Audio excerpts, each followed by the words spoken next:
Est-ce que vous savez que Amazon utilise leurs propres robots dans leurs entrepôts? Et aujourd'hui, je vais vous en présenter un qui est un robot sur roulette et qui permet de stocker les colis et de les amener directement à l'homme pour qu'il aille les livrer. Alors c'est un robot qui transporte des armoires et qui vient directement les amener donc à l'humain. Les humains vont venir récupérer les colis pour savoir exactement à qui il appartient.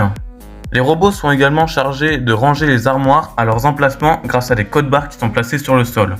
Le robot est donc équipé de capteurs pour pouvoir scanner les codes barres et les mettre exactement au bon endroit. C'est un peu comme le Edison qu'on a présenté une fois sur la chaîne, qui lui est également équipé de la même fonction, mais pour les codes, tout simplement. Donc les robots ont un design plutôt futuriste, donc ils sont montés sur roues comme je vous l'ai dit, sauf que c'est des robots qui sont orange et bleu, un peu comme le Heliobot que vous avez là et le Edison que vous allez avoir juste après en vidéo. Donc c'est vraiment sympa d'avoir des robots comme ça qui peuvent vraiment ranger tout. Ça change d'avant parce qu'avant c'était à l'homme de venir chercher les colis et c'était beaucoup plus galère quoi.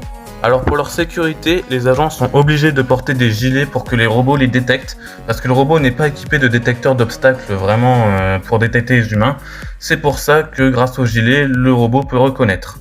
Donc à l'intérieur c'est de l'électronique forcément, mais il est quand même équipé de certains composants de maintenance carrément, c'est plus limite de la maintenance industrielle à l'intérieur de ces robots que de l'électronique. Même si on retrouve forcément des composants électroniques à l'intérieur, voilà, il y a quand même un bouton d'arrêt d'urgence qui lui est équipé dans la maintenance également. Il y a des capteurs, des caméras de proximité qui permettent de détecter avec le robot. Et tous ces composants, c'est quasiment de la maintenance industrielle en fait, forcément.